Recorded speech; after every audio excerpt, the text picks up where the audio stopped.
Hi everyone, this is Sarah. Welcome back to my channel, Short Rest Manga. In today's video, I'm going to talk about the manga I was able to read in March.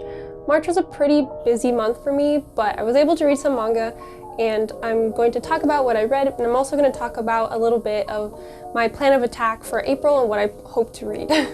Two small things I wanted to mention before I started the video. One is that there won't be a new upload this next Saturday. I'll be home spending time with my family, so I'm going to take that week off. The second thing is that the giveaway ends today. Today's the last day to enter, so if you haven't, I would go over to that video and enter if you would like. So I just wanted to mention that it'll be closed tomorrow, and then I will pick the winner this coming week, and I'll post a video announcing the winners. Okay, with that stuff out of the way, let's get into what I read.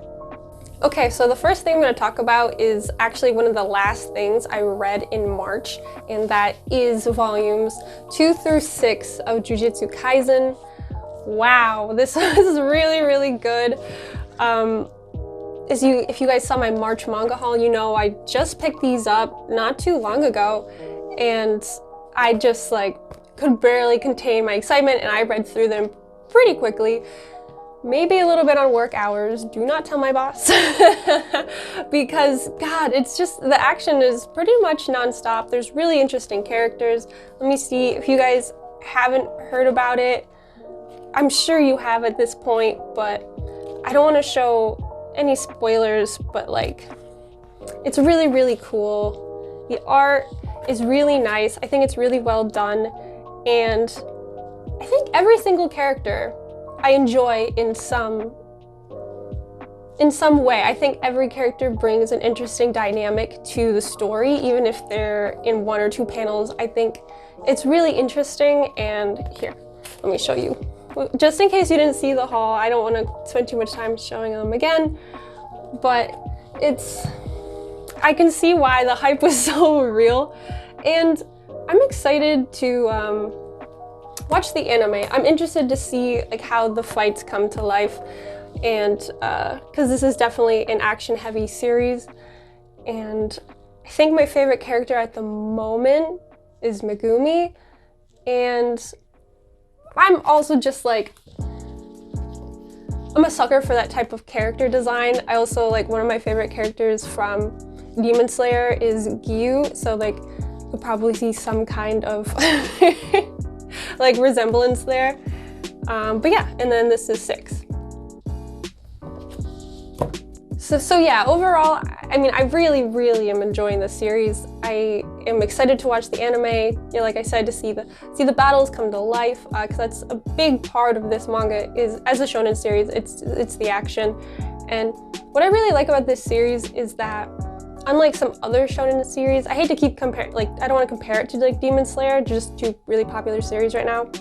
I feel in this manga, in Jujutsu Kaisen, there's actually real fear that there's consequences to battles. Sometimes it's kind of I hate to meta read, or in this type of show or series, this person can't die here, but I feel every action or every interaction, no matter what it is or who it's with, is there's tension, and I feel something bad can happen. Maybe that's just me and how I read manga, but I always feel oh, this could be bad, or this could lead to something dire, or I just feel there's always that thing with Jujutsu Kaisen where either if it's a casual conversation, you don't know who you can kind of trust, or I feel they're really good at keeping that tension of danger, or kind of reminding you that these are really strong people, or maybe I guess, for example, kind of talking about the villains. I don't want to go too much into them, but there's one person out of all the villains that have been introduced so far that is terrifies me, and I think that's the point, because it's kind of when this guy walks into a room, it's kind of I'm on edge, oh no, what is he gonna do? Who's gonna and I love that a series can make me feel that way, versus kind of just a generic villain, or kind of something that's been overdone, or seeing a lot of powers, or the sorceries. Moving on to sorceries, I think the magic is really, really cool, and the different abilities. I feel like some of it we've seen because there's just so much shonen stuff, but a lot of it is new and I think it's really interesting. Like I said, I really like Megumi. I like his sorcery power. It's really cool. And I do really like Todo. He's pretty cool. I didn't know if I would like him at first, but I love when manga's kind of self-aware of their characters and they're kind of just throwing something in to be engaging, kind of like Panda. I did brush Panda off at first as like, he's just gonna be that interesting, oh, like, here's our, like, kind of like every character has like a companion, every story, kind of. So I thought that's what he'd be, but he is much more than that, and I really do like Panda a lot. And everybody is pretty interesting. I'm really enjoying it so far. I'm excited to see where it goes. And yeah, excited to see more Gojo fighting, let's be honest. I'm really excited to see the anime and see everyone's abilities like be animated, so I'm really looking forward to that. But I've really enjoyed reading this so far. I'm gonna keep picking it up. I'm definitely gonna be on the pre-order game from now on. I have volume 7, I already have 8 and I have 9, so 7 and 9 are coming. I'm hopefully gonna get a shipment next, I think this coming week. But I won't be here. But I'll get to it when I get to it. I'm really excited to read it, and I'll definitely be pre-ordering the rest of the volumes just so I have them, like, and I don't have to go through the pain of finding them all in stock again like I had to do just to get these volumes. So, but yeah, overall it was a really interesting read. I tore through it. It's great, so I'm excited to keep reading it. Moving on to another thing I read in March, and that was volume 4 of Spy X Family. And we finally got to meet the dog. This was such a good volume. Honestly, every volume of Spy Family that I've read has, and there's only 4 currently. I can't wait for 5 to come out, but Spy Family has been a hit from the beginning. Every volume to me is strong. It's got wonderful art. It's got wonderful characters. I mean, I love everyone in this series. And honestly, I didn't realize that Anya would be such a prevalent character. It's kind of like, oh, the kid. Kind of thought Anya would take a backseat to a lot of the story, but she's definitely a main character for sure. She has a large part in this volume, just like volume 3. She plays a large part. And honestly, I mean, I couldn't ask for more. She's great. Again, there's action. Honestly, there's a lot of feelings. There's some development with some characters and learning more about their past, and we get a little bit of knowledge, not too much, a little bit about Twilight's handler. At least that's what I got from a small part of this book, but I really enjoyed it. I mean, there's just nothing bad, honestly. I can't think of one bad thing about this series or this volume. I highly encourage you guys pick up Spy Family if you haven't picked it up. I'm sure you've maybe heard of it, or you've seen it in the bookstore, but there's only 4 volumes right now, so it's really easy to start collecting and reading, and yeah, it's great, it's fabulous. I love the dog. I won't tell you his name. You'll have to read it. Yeah, but this was great, loved it. Moving right on to another series that I've been really loving, and that's the Apothecary Diaries, Volume 2. So I read this in the very beginning of March, so I remember what happened, and honestly, it just keeps blowing me away. I really love the art. I mean, if you read manga mainly for art, well, this is a great series to pick up. Mao Mao is our main character. She's an apothecary, and we learn a little bit more about her there's only 2 volumes, so I really liked Volume 1. I had high expectations for Volume 2, and it really, fulfilled them. I can't wait to keep completing the series, and I think Volume 3 comes out in September. It's a long time, so I hope that's not gonna be like a series where you get 2 volumes a year. That would really stink because I want to know more and keep reading it. So we'll see. Maybe if they sell more, they'll be more inclined to print them faster. I'm not really sure how that works, but yeah, I really enjoyed it. We get to see Mao Mao, doing her testing. She tests for poison for the consorts for the Emperor. She, you know, is doing her thing. We learn a little bit of a secret from Mao Mao. She has something that she reveals to us in the story, and it's pretty sad. I don't want to spoil anything. I keep, you know, reviews as vague as possible unless I make an actual review of a series that I've read or I'm reading. If you guys want me to do that, let me know in the comments if there's a series I've talked about that you'd like to see me talk about kind of in more details, maybe with spoilers. Yeah, let me know in the comments. But for now, I really liked Volume 2. I'll show you another picture of the art because honestly, I can't get over it. Hopefully you guys can see that. But it's really, really great. Just interesting to see how Mao Mao interacts with all the different characters, royal or not, you know, in Jinshi too. Learning more, we haven't learned too much more about him. And I want to know. Still a lot of mystery to a lot of the characters.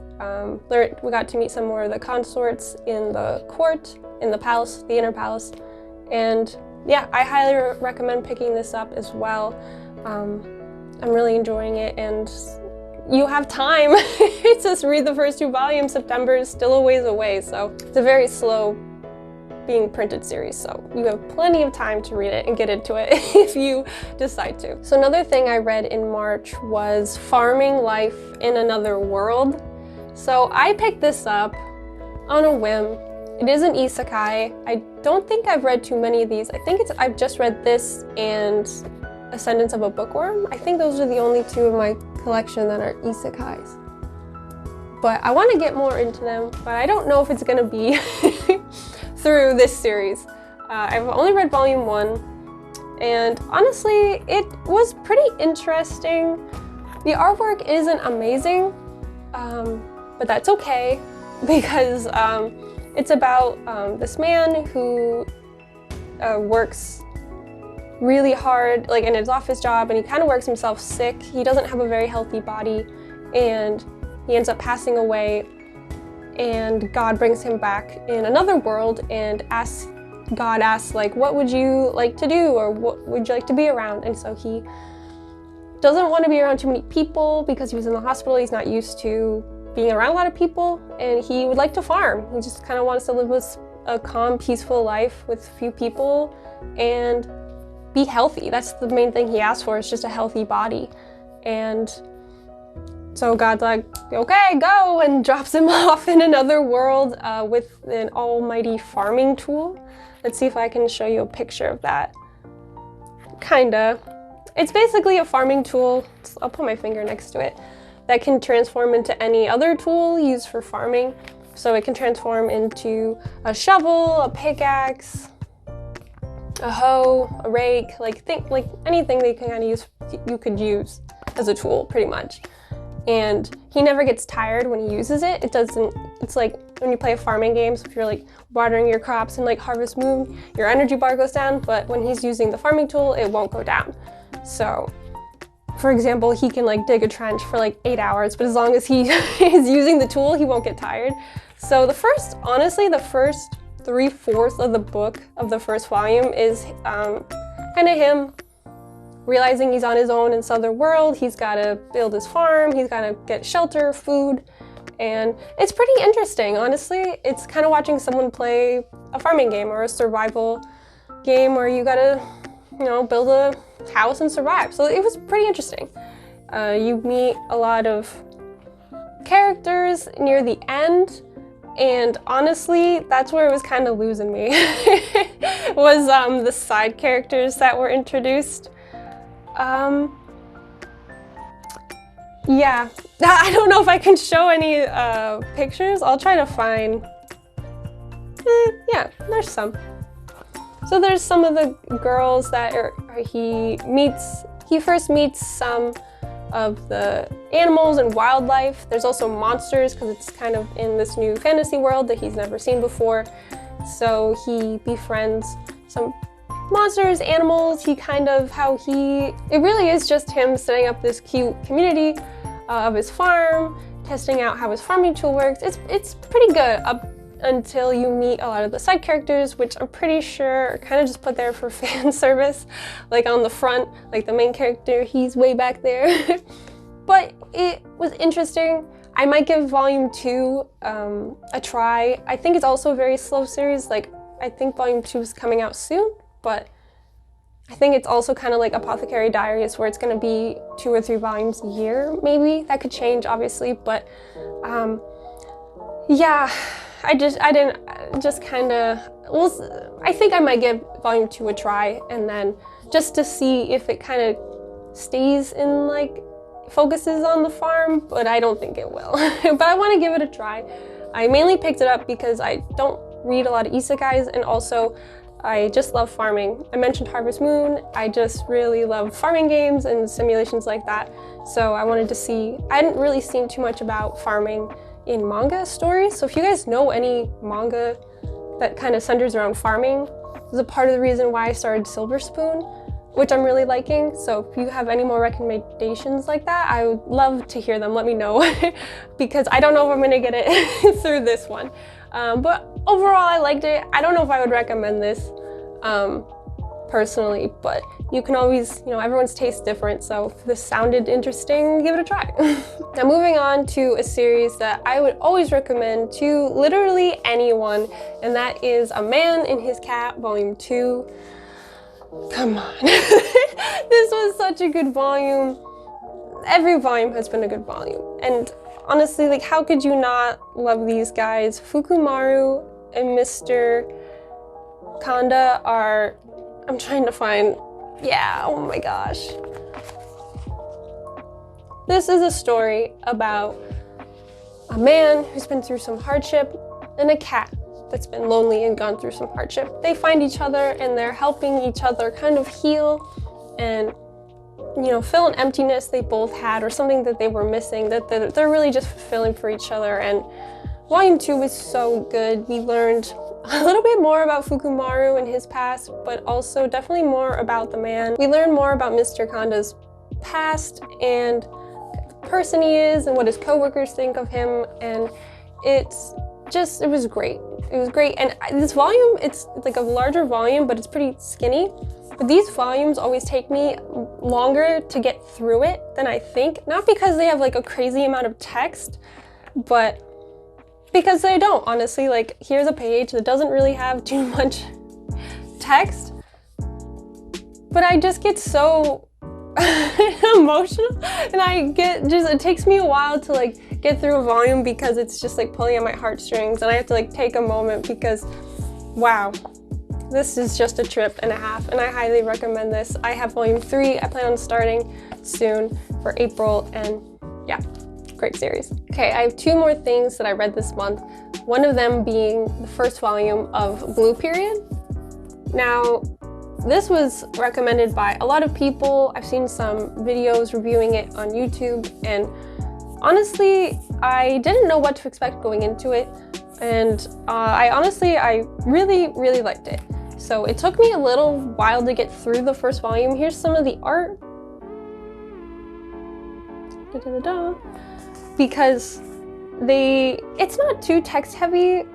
It kind of goes through, so I guess to start off what it's about this guy who is in high school, and he doesn't really know what to do with his life. He hangs out with kind of the delinquent kids, but he's really smart. Like, he's book smart, he knows how to read, study, take a test. He knows the 1, 2, 3 tricks to like get through high school and really just, do what every parent wants for their kid, to be successful, get a job, and be able to pay your bills and live comfortably. Like, that's kind of the dream for every parent. And that's kind of what he's doing. He's just kind of getting by, trying to graduate and go to a good college, but doesn't really have a plan after that.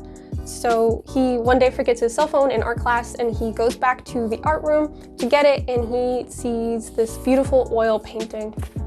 So if you don't want to see the oil painting, don't look, but here it is. He has this moment where he goes back and he's just completely absorbed into this piece of art. And so he sees this beautiful painting, and that kind of is what leads us into the main story of Blue Period. He gets back into art, and he kind of changes his whole perspective. You know, he's already has this in his head that I need to, and honestly, I can completely relate. Like, go to school, get a job, work the job, be responsible, make money. But you know, where does passion fall in line with that?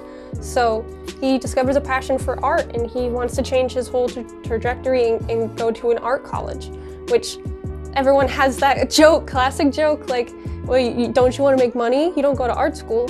So it's a wonderful story about, you know, following your passion and not giving up on them. And if you want to make something work, you give your all and, you know, do your best. And you won't know if something will work or not if you don't do that. So it's really interesting to see him, you know, get all fired up and meet all these new people, because, you know, he's taking art classes now and taking side classes to get better, because he's got 2 years to get into these entry exams for art college. And honestly, part of the reason why this book took me so long personally to get through is that they do explain, like, maybe I can find a page, but like when they talk about art, like, I guess here's a little bit of it. Like, the text bubbles go from to a few words to like little mini paragraphs. And they really do explain a little bit about art techniques, and they really teach you about it. Kind of like how Bakuman talks about the process of being published or like making a manga. Blue Period really does give you a good sense of the types of art that you can go to college for, and techniques, and how, like, for one thing I remember is like when you're drawing a portrait of something, if you don't really know what it looks like, you kind of end up drawing yourself, and I thought that was pretty funny. But yeah, I learned a lot about art, and I'm really excited to read the second volume, which I have. I didn't read it right away because I kind of needed like a second to process everything from the first volume. Honestly, I don't see, ironically, the only kind of thing I wasn't the biggest fan of was the art style. And it's a really nitpicky thing, because sometimes it doesn't bother me or stand out at all. But sometimes, I think this is for every manga, so maybe it's not a bad thing, it's just like a preference thing. But sometimes the main character, he's not drawn like, oh, this is really cool. I should have showed you guys this. I don't know why. This is right on the first page.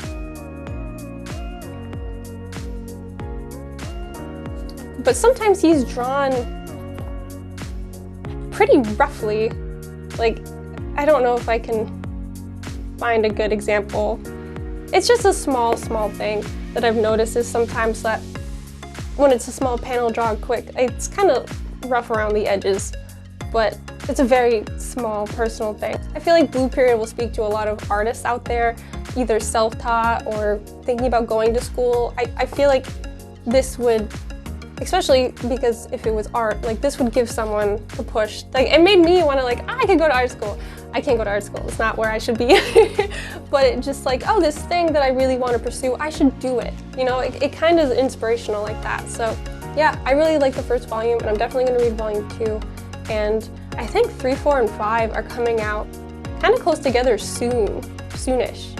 So I know there's at least 3 more announced to come out soon. So yeah, I'm excited to keep reading it and see how it goes. Okay, so the last 2 volumes I read in March are Sweat and Soap volumes 3 and 4. And y'all, I'm still really enjoying this series. I love Hattori-san and Asako. I love their relationship. I love to see it develop and them take steps and grow as a couple and as people. And it's honestly a lovely cast of characters. Like, we had in volume 3, Chief Okura, you know, giving his words of wisdom. I love, he's such a great character. And we had some, I wouldn't call them bumps, you know, there was some developments in these volumes, and honestly, I'm really liking this series. It's, I think, my first actual josei title that I've really read. I really just have like shonen, seinen, and shoujo. So it's honestly a great introduction to the genre. And yeah, really liking Sweat and Soap. If, you know, romance series are your thing and you haven't checked out Sweat and Soap, I definitely recommend it. It is a weird weird first volume to introduce everything. I can see why that people might be a little about it, so I respect that. But if you can get past the kind of strange setup of that, then I think you'll like it. I still have volume 5 to read. I have it here, but I've noticed that I don't like to read, if I only have one volume left of like an ongoing series, I like to have the next volume. I like to be able to read something back to back. So I haven't read 5 because I think 6 coming out either this month or in May. So I want to get volume 6 and then read 5, 6 together.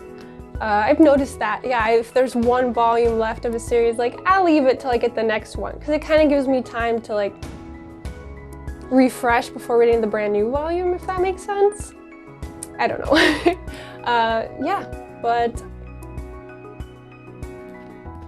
Sweat and Soap, the last thing that I read. So there you go, that's everything that I read in March. Like I said, it wasn't as much as I read in February.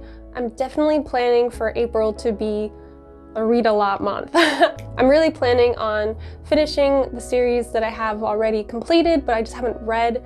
Like, my big ones are Blackbird, I'm going to read Vampire Knight and finish it, and catching up with Rent a Girlfriend. And of course, the next thing on my to-read list after a few more loose volumes is Dead Man Wonderland. Those are the 4 big series for me to finish and catch up on. So I actually, you know, took the advice of a lot of other manga tubers and booktubers, and even on Instagram too. A lot of people have like to be read carts or like a shelf or a bin, and I decided to make a to be read shelf because honestly, yeah, once you put your manga on the shelf and it's all like aesthetically pleasing, maybe this is just for me, but I have a hard time like, what have I read or what's interesting? Like once it's all kind of up there in a wall, I get kind of like overwhelmed, or like when you see a series all together, like I have the last 5 volumes of Vampire Knight, but once I put them all there, I'm like, wow, 1 through 19, that's a lot. I can't read that right now. But then you never find a good time to read it. So I've made a shelf, and I'll show you really quickly. You might be able to partly see it, but I made a lower to be read shelf so I can just put my eyes down there and pick. And then once I'm done, it goes back up. So you might notice some like openings on my manga shelf because I've moved down series that I am putting priority that I want to read before I can collect any other series. Man, there are 2 series that I really want to start like right now, just out of kind of like hype myself up to them. But I really want to start Yona of the Dawn, and I really want to check out To Your Eternity. And I've seen a few people in manga halls and talking in reviews talking about To Your Eternity. It just got anime adapted release date, I think. I don't know if it's a release date, but I know they're gonna make it into an anime. And I don't want another Horimiya situation where the hype just gets like crazy and like the manga, I still really can't find the manga, and that might be on me. Maybe I just haven't checked that hard, but I'd really love to collect and read it, but it's just so popular right now, I can't really find it. So I kind of want to get a head start into To Your Eternity, at least collect the first couple of volumes to read them to see if it's something I do want to collect. I think there's 15 volumes right now, and I feel like it's going to be a longer series, so I kind of want to get my ticket to the hype train now, and so if I don't like it, I can get off quickly and not have to wait in line. Wow, that was a pretty cool train analogy, right? Maybe not. But yeah, I want to pick that up. And then Yona of the Dawn, gosh, it just looks really great. It looks right up my alley.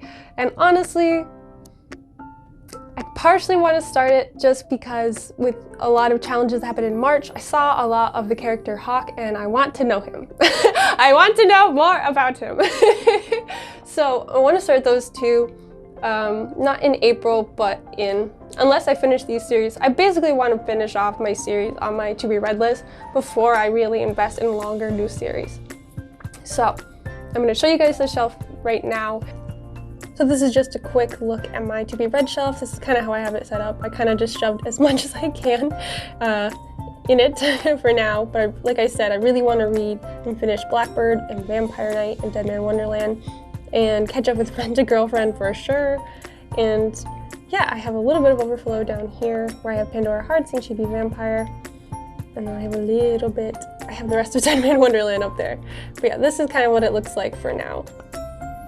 And that's kind of like my game plan for April. I want to, you know, read that. I'm going to post more on my Instagram, maybe my Twitter. Post on my Instagram what I'm reading and finishing up. And I'll of course make another what I read in April video. But yeah, I'm really excited to read these series and finish these and move on to like even more cool manga. There's just so much cool manga. Yeah, gosh, I'm a nerd, aren't I? But this was really fun. I love talking about just the series, and I have this huge grin on my face. This was a really fun time. I love to recap everything that I read and see what you guys have been reading too. Let me know what you read in March. Are you reading what I'm reading? Who's your favorite character of Jujutsu Kaisen? With no spoilers, please. Just hope to read more in April, and you guys will have to hold me accountable. If I haven't finished one of those series that I named, you gotta let me know and hold me accountable to what I said. But yeah, this was fun, and thank you all so much for watching. And I'll not see you next week because I'm taking it off, but then I'll see you the following week. Okay, bye guys.